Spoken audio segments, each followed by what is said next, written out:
Hey crew, it's Vivek, and I'm back with some more MBTI. Today we are looking inside the mind of entrepreneur, former presidential candidate, and hopefully future vice president, Vivek Ramaswamy, from his appearance on the Jordan Peterson podcast.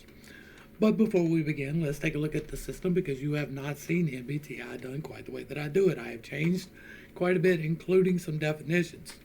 We are looking for these 5 questions to sort into these boxes so that we can get better understanding of our own minds.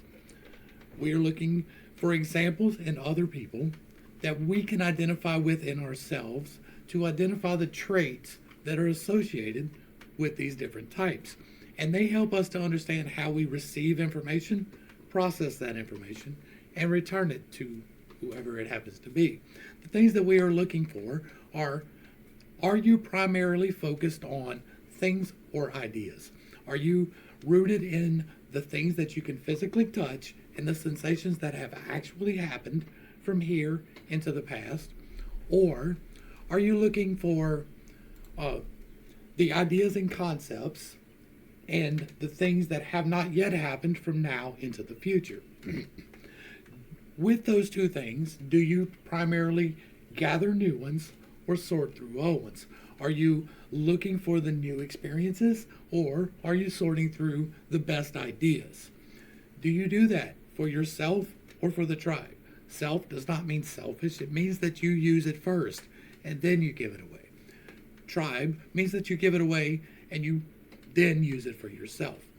Are you rigid or flexible? Is it your way or the highway? Or can you work around other people and incorporate their needs into what you want? And then finally, we have direct and informative. Do you answer the whole question and stop? Or do you answer the whole question 2 or 3 times, giving several examples and chasing down rabbit holes? All of these go together to help us understand how we think and how we communicate back. And now we're going to dig into Mr. Ramaswamy so that we can understand a little bit of how he thinks.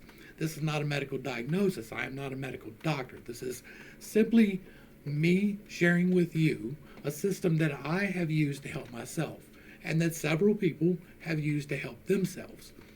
And therefore, I'm trying to give you a framework to help you in the way that you want to be helped.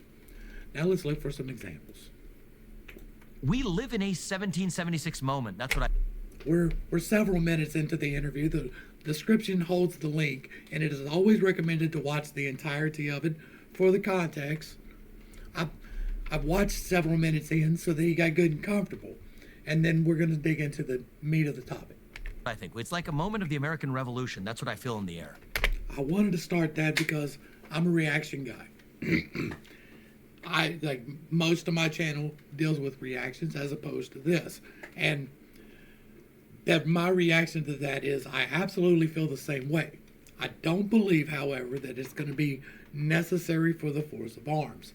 I believe that we are on the cusp of a revolution, but that revolution is entirely nonviolent, and it is going to be us enacting responsibility in the way that we should have been doing the whole time. And that this wave of responsibility is going to enable us for at least the next 8 years, maybe 12, to be in a very good place. That is what I believe this energy for us in this revolutionary era is going to be. And now I'm going to try not to do reactions to anything else in this and stick with just the topic. Well, the other thing that's worth thinking about on the television front is that you don't want to underestimate the degree to which network TV and legacy media as such is really entertainment. And so part of well, that's exactly it. So, so that it's politics as spectacle, and part of what you're being called upon to act out as a legacy media politician is politician as actor, right? You should be playing the part of politician. And television, because it's primarily an entertainment medium, demands that. But that doesn't mean that that's what the public wants on the political front. And I think, you talked about this being a 1776 moment, and I know Lincoln wasn't around in 1776, but, people used to listen to Abraham Lincoln deliver 2-hour speeches, right? And they'd be standing there in the hot sun while he was orating. And one of the things I've also really noticed, Vivek, and this is interesting, very few people buy books. It's a luxury market, or it's an elite market. Yeah. But the audiobook industry has exploded, and lots of people listen to long-form podcasts. Yeah. And they're not necessarily people who read, but it also looks to me, and this could easily be the case, that maybe 10 or 20 times as many people can listen to complex ideas as can read them. And so I think so. Well, it might be the case. Right. We don't know.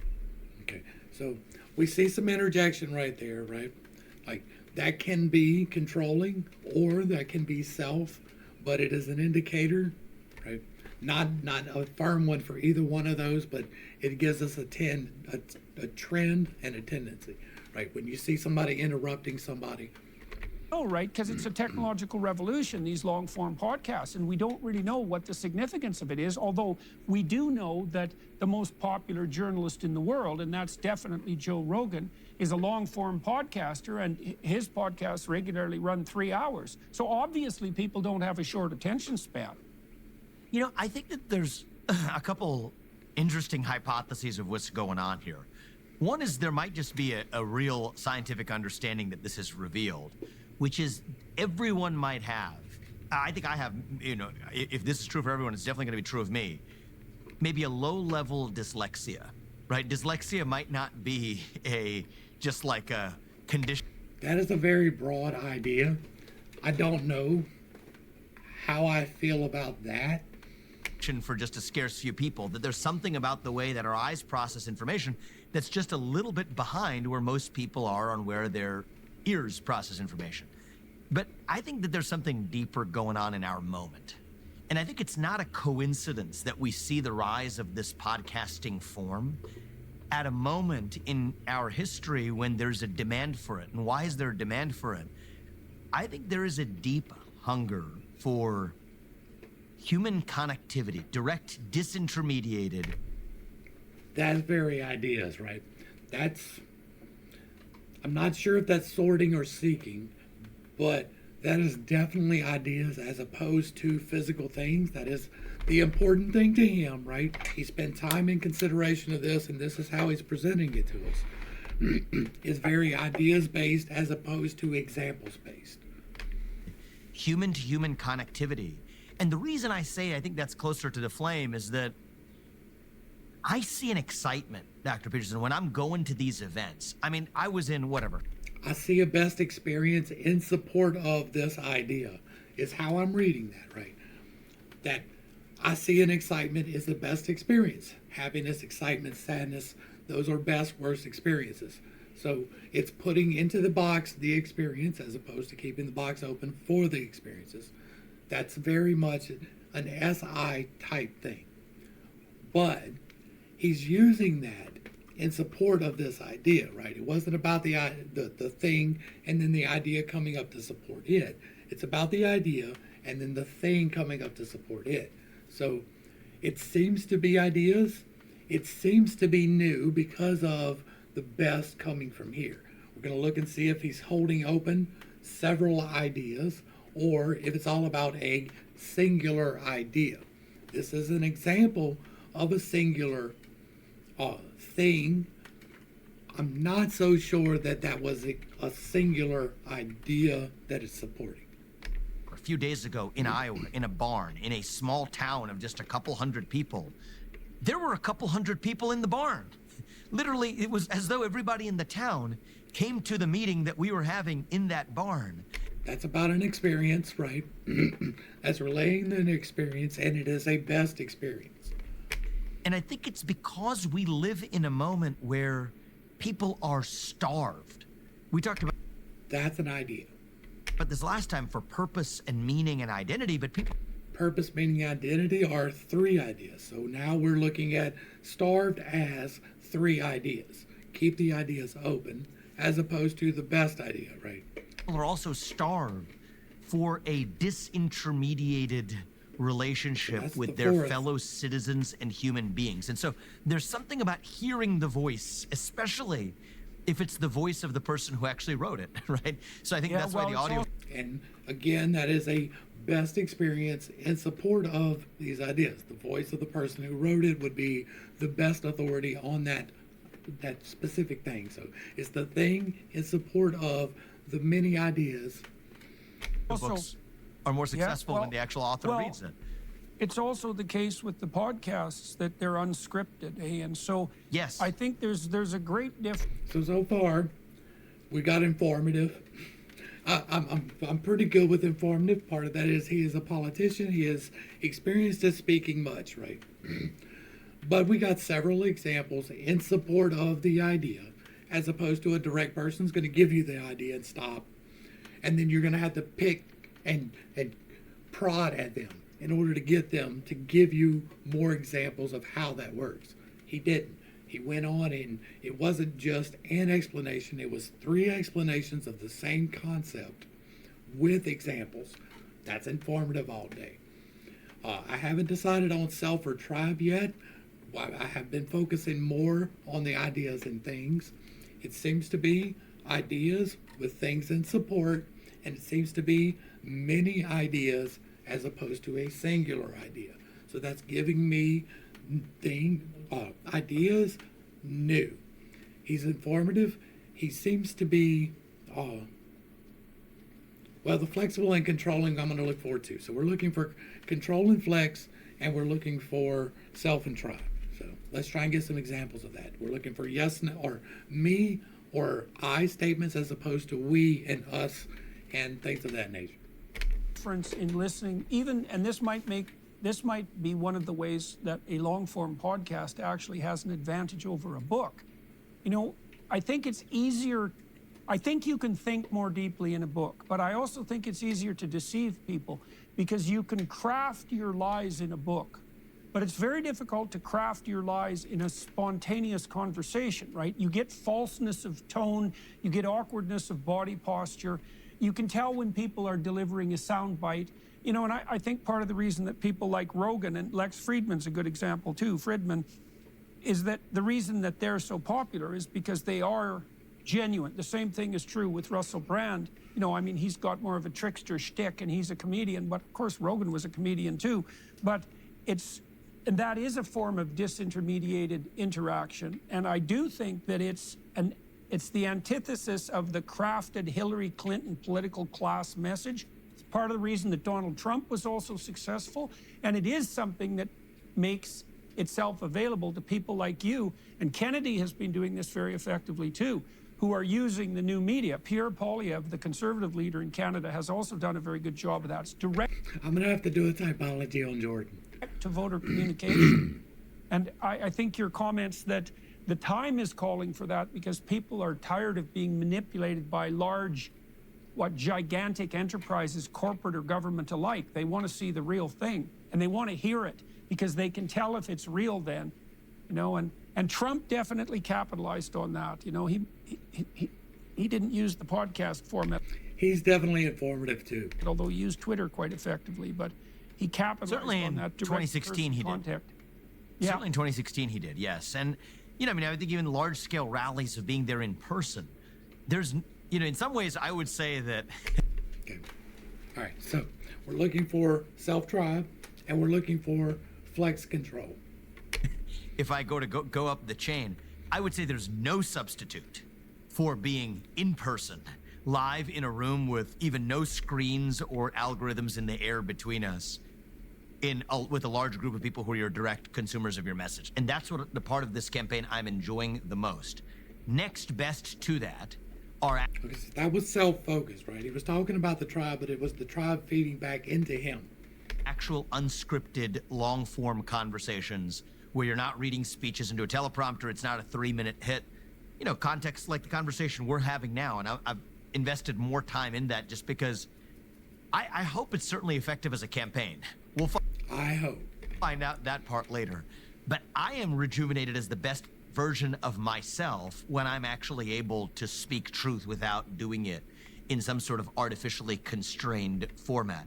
Then you go. When I don't have to flex around the tribe, I feel more comfortable. It's how I'm hearing that, right? That sounds like a tribe pushback type of thing. I know that there are people out here who are listening and they don't like what I am saying, and I don't like that I have to flex around that, right? Go to actually TV hits, which are a true bastardization of reality, and then you go to the ultimate bastardization, which is a 30-second straight-to-camera TV ad, which is where the most money will actually get spent on this campaign. That gave a more control feel too, since I'm looking for it, confirmation bias, but that definitely felt like that. It also seems to be very self, right? Self is not selfish, but your focus is you. I'm a self. Like, I'm giving you this freely, right? After I used it, after I fixed me, now I'll give it away. So it's not about being selfish. It's about using the thing first, or being the primary recipient of it. It seems like his primary recipient is him. So, not necessarily a bad thing. One of the things I've learned is I don't yet have a strong view on what the political snakes and ladders will be on mapping a path to victory, but actually that might just be the path to victory. That is flex, right?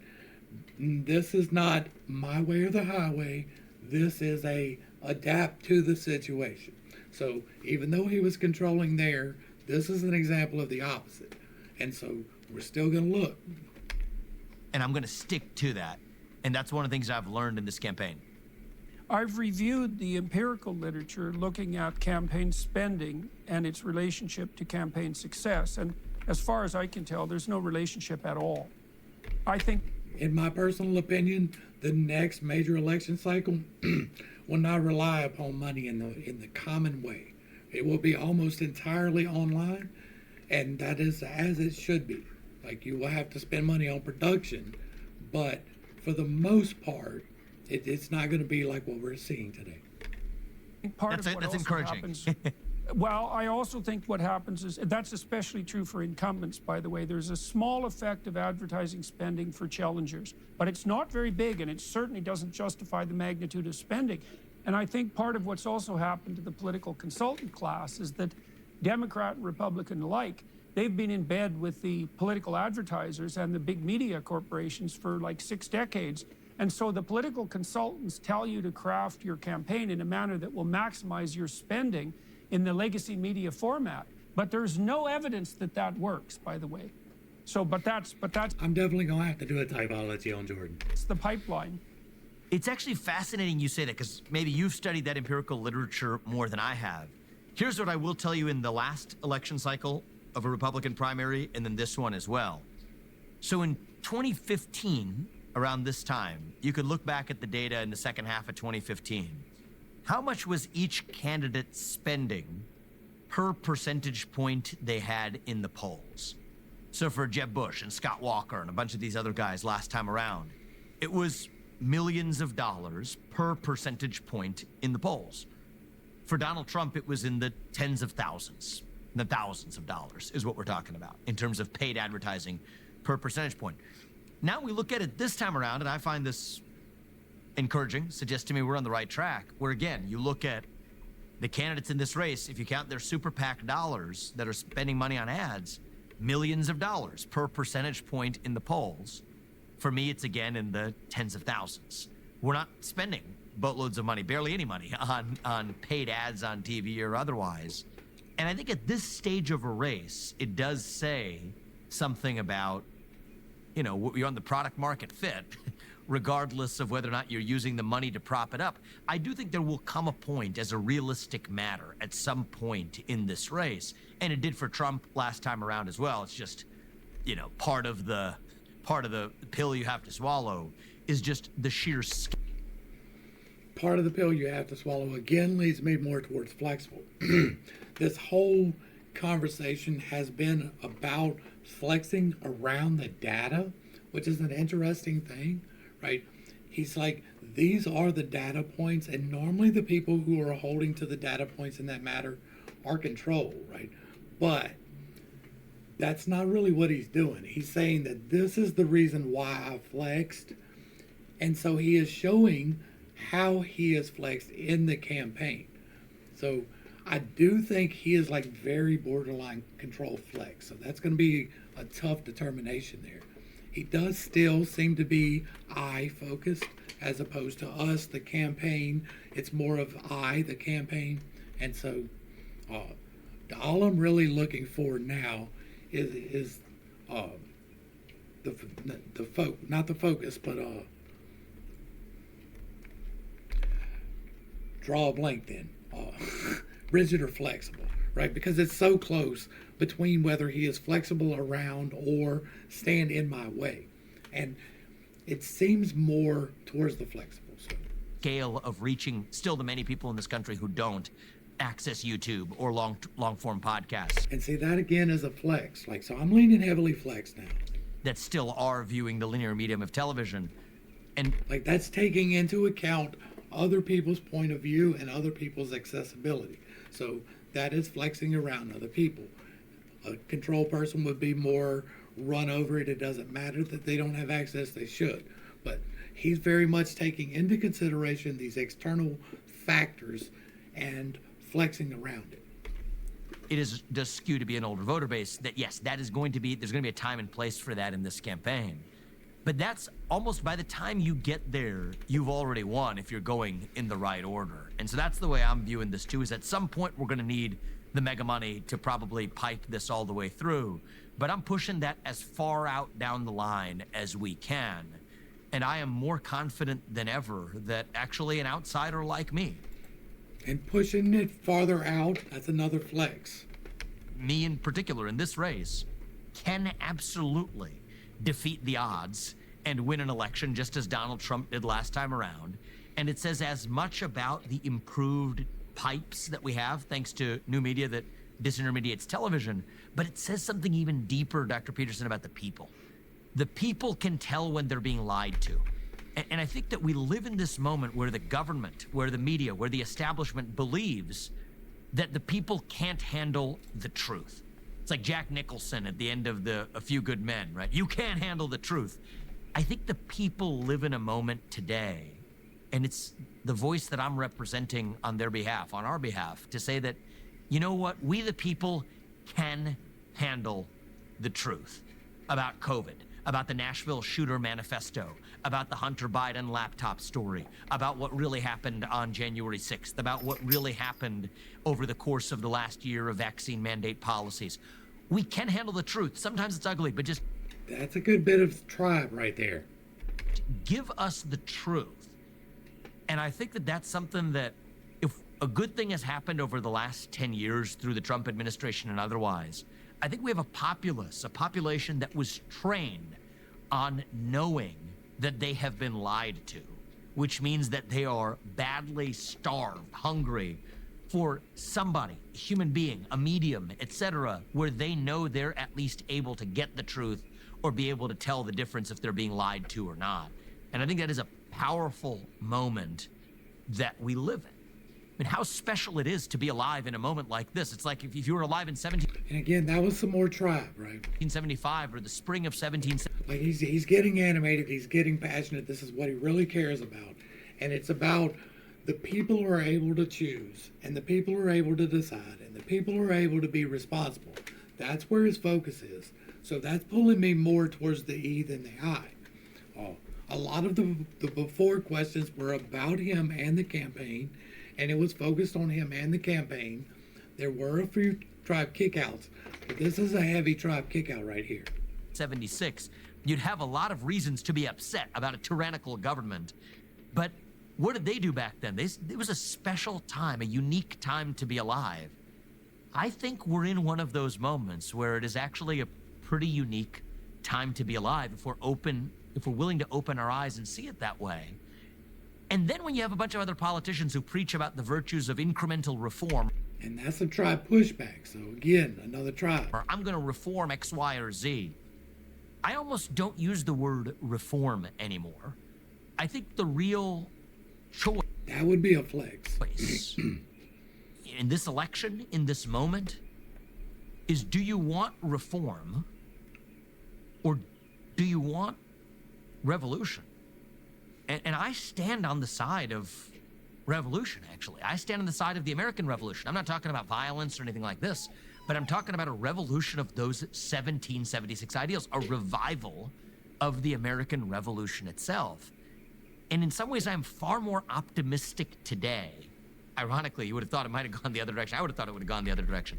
I'm actually more optimistic today than when I began in late February, than when you and I spoke this March. Because I believe that actually we absolutely are in a revolutionary moment. There's electricity. Okay, so again, I'm getting a lot of tribe off of that. This is him very settled in. This is him talking about what he's passionate about, and we're getting a lot of tribe off of that, right? He is in there, but it's more focused on the tribe. So I'm going to go ahead. We're going to do this. Let's let him finish out this question real quick, and then we're going to do the in the air. It is a special time to be alive. And if we're able to awaken the positive instincts that come out of that, boy, do I think good things are going to happen in the next 18 months. And this election is just going to be one of them.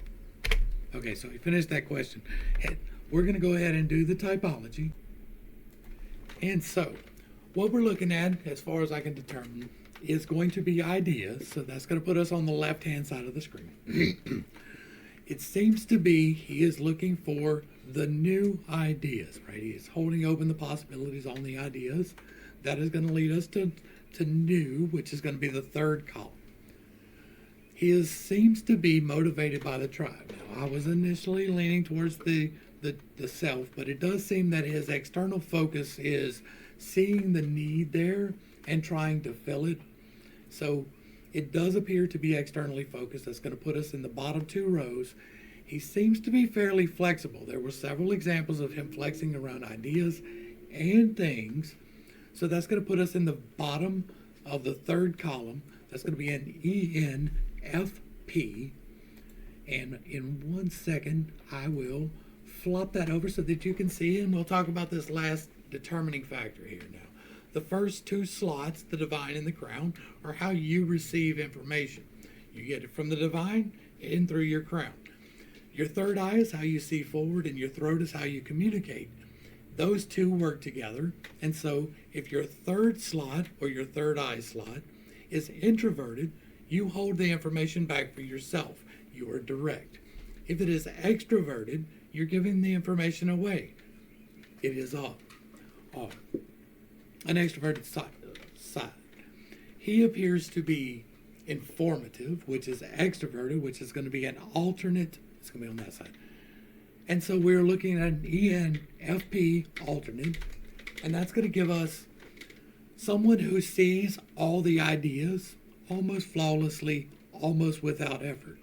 That's what you do, right? 90% of the information that you receive from the top, right? The top is good information, the bottom is bad information. The information you receive from the top, you get it almost 90% right here.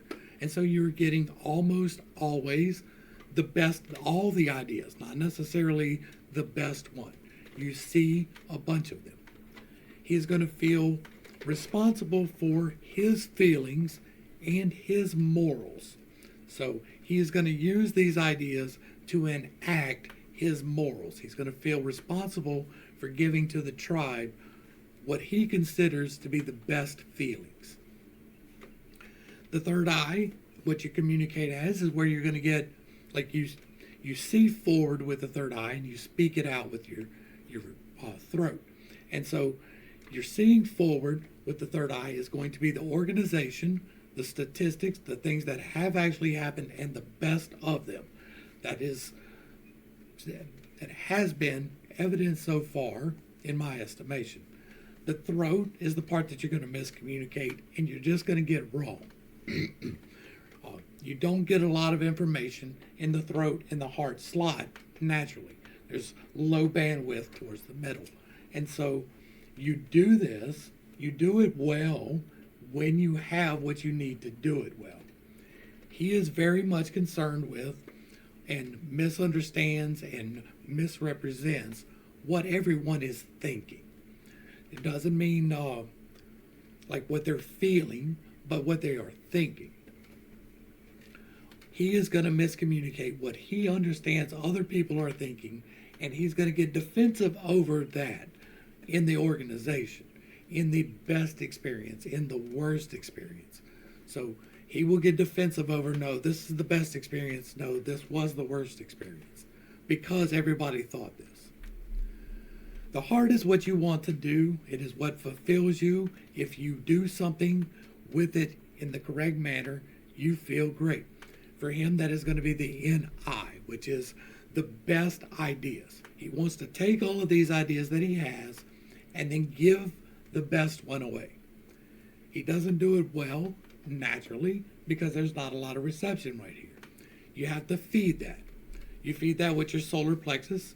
And for him, that is going to be what everyone feels, not what they think, what they feel. It is going to be the ethics of the tribe. The tribe is not everyone. The tribe is who you have decided is important. It can be your family. It can not be your family. It can be your work people. It can be your best friends. It's whoever you choose to be associated with. It can be everyone, but it is most likely not. If you can take the proper ethics and feed that into the best idea and give it away, then you're going to be doing exactly what you want to be doing, and you're going to be really good at it, and you're going to be fulfilled by it. But in order to do that, you have to balance out your stack, and part of that is the sexual trickster energy that is held in the sacral area. This is where you unintentionally, intentionally choose the wrong thing. Nobody ever says, hey, I want to choose the wrong thing. But people do it all the time. It is normally because of this area and the base. For him, that is going to be all the experiences, the current experiences, and the new things. He's going to have a tendency to overlook the new things. He's going to overlook what the actual completion of the thing will be, what the actual results that come out of that will be, what the actual sensations will be. It's about giving away sensations. It's about finding the things. So he's going to have a tendency to do that incorrectly. Not necessarily to miss it, but maybe he has to have the new iPhone, even though nothing's really changed. Right? Unintentionally, intentionally choosing the wrong thing.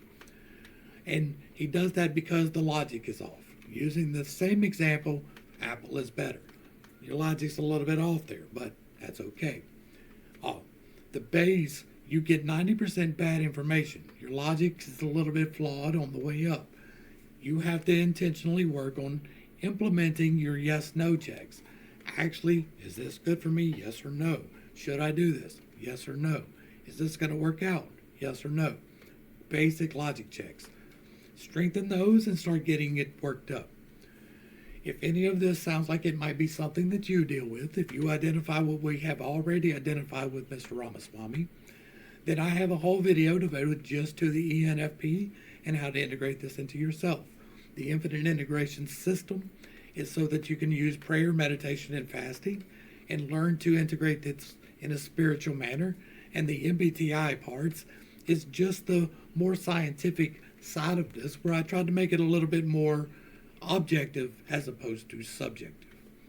Now we're going to be looking for some confirmations. We're going to look and see if I can see examples from the rest of what he says of him looking to keep the ideas open and doing it almost without thinking about it in support of how he feels and his morals.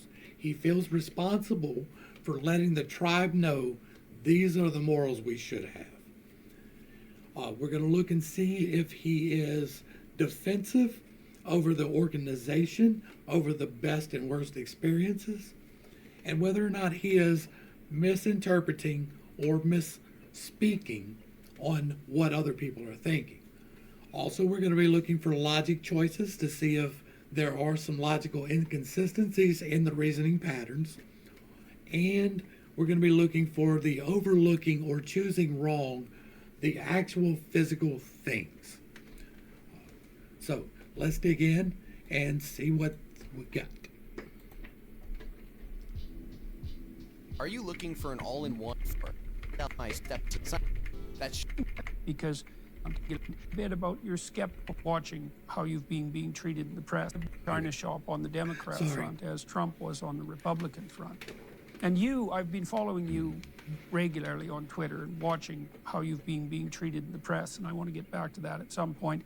But also, and it's made me curious too, you've talked a fair bit about your skepticism about, let's say, the deep state, about the FBI in particular, and you've put forward some relatively radical propositions, and you just said that you feel that there's a kind of revolutionary fervor in the air, which in some ways is a strange thing for a conservative to say, for a Republican to say, and I know you're more on the libertarian end, if I hopefully not putting words in your mouth, but what do you think it is that you're bringing to the table that's in that revolutionary spirit, and how do you defend yourself, do you think, against the danger that, radical change in and of itself, even if it's hypothetically in the proper direction, can cause its own brand of trouble, doubt about fundamental institutions and that sort of thing. So what do you think is revolutionary about your approach, and how do you think you can protect yourself against the potential excesses of the necessity for relatively radical change?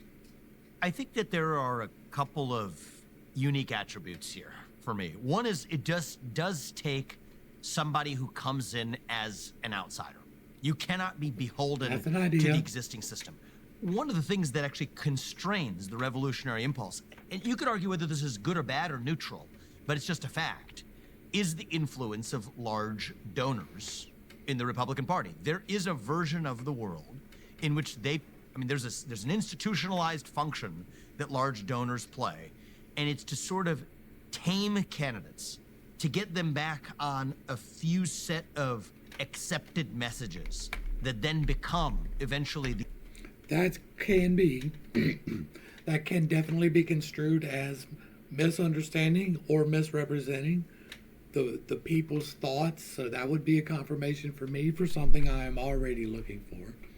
And this also seems to be a responsibility morals of trying to correct what people are thinking through the ideas for his morals. So it does seem to be a fit, but again, that is confirmation bias. So the agenda they use to govern.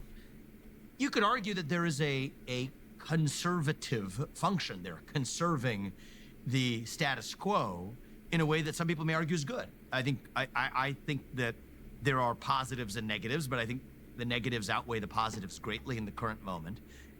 For whatever it's good, you could debate whether this is good or bad. And again, that's I'm not ideas. constrained by that. I'm totally unconstrained by that because I'm not playing the mega super PAC puppet game. That's about morals. That's about morals right there. That is about responsible morals right there. I am independent. I have put, now more than the last time that we spoke, I've put over $15 million of my own hard-earned money into this campaign. And that is a best worst experience defensiveness right there. And we have 70,000 plus small dollar donors. The online fundraising. And it's also a best worst what happened. It is the thing that actually happened in particular, right? I invested this money, as well as being a worst experience of investing this money that is now gone. But it is the one particular thing in evidence that I have done in support of these ideas, of my morals. Now, just digital small dollar fundraising is now hit a snowball effect where it's just continuing to accelerate day by day. That's what's lifting this campaign up. And so that's one of the constraints that doesn't apply to me. That much I think was also true largely of Trump. I think it takes a unique combination though, because where Trump got tripped up with draining the swamp, gutting the deep state, is what the same members of that managerial class told him when he got into office. They told him lies, but lies that he was forced to believe because he didn't have independent knowledge to know any better, which is that you can't fire civil servants without running afoul of the civil service protections, which are these extensive laws designed to protect individual bureaucrats from firing by the US president. Trump's instincts were in the right place. I actually think he was an excellent president in this regard, but he was not able to implement his own agenda. He was able to expose the problem because the people around him told him a bunch of lies. Why are they lying? Okay, so that is interpreting the thoughts of others. Now, I happen to agree, but that is what's happening here. He wasn't privy to these meetings. He doesn't know that they were told lies. He doesn't know that he's correct. He's assuming that. He might be misrepresenting that. He might be misconstruing that. And that is about what other people are thinking. The best worst experiences seem to be what he is getting defensive about.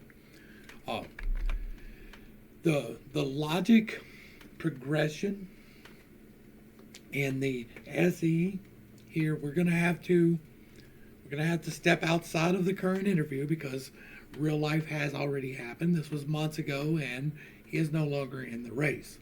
And for the confirmation of the logic choices and the intentionally choosing the wrong thing, he was talking about the grassroots were what's going to fund the campaign. It was really snowballing. Well, after this and before he dropped out, that didn't happen.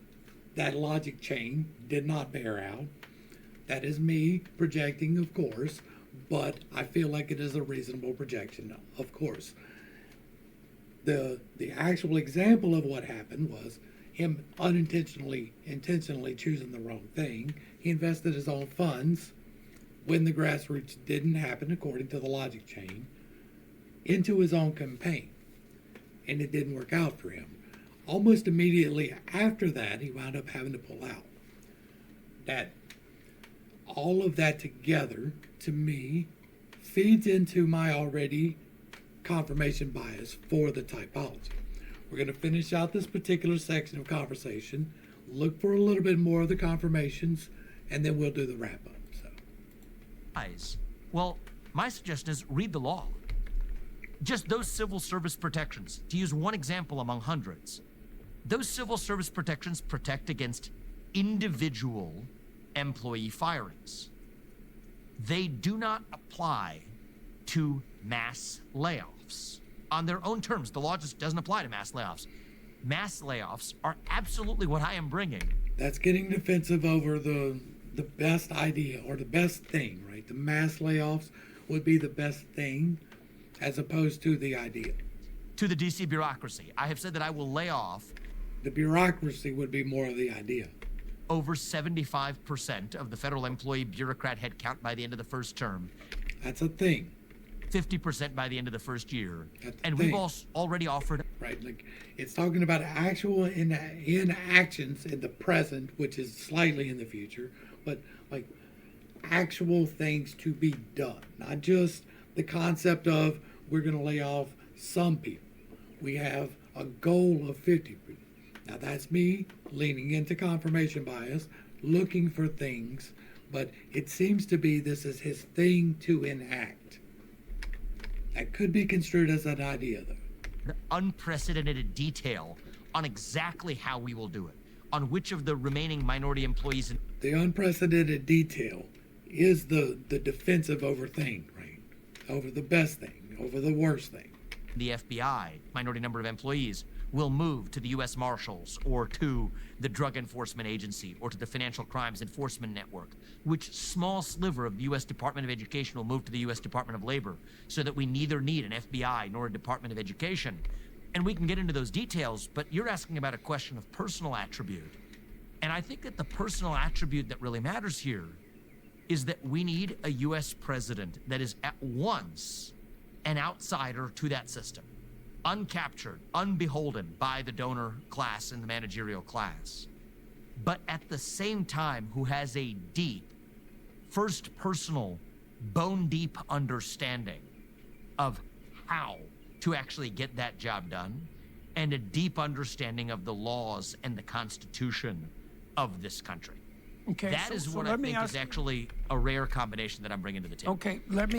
All right, so that's where I'm going to go ahead and wrap this one up. It seems to be a fairly good fit, right? I'm never going to say this absolutely has to be, because this is a snippet. We are taking part of a conversation and we're looking at examples in that part of a conversation. That's due to time constraints more than anything, but this can be done much more effectively on a one-on-one basis or by yourself.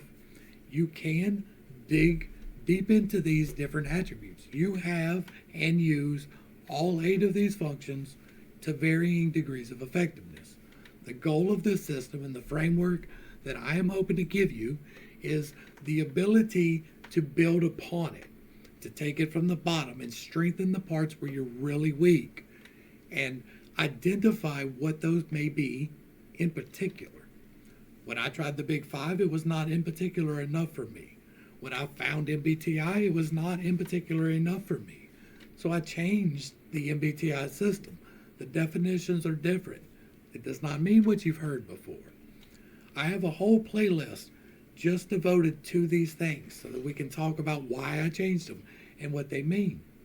If you identify with these things, check out the posted links, like the ENFP video, the Infinite Integrations videos, and the MBTI parts are all different ways of figuring out the same thing.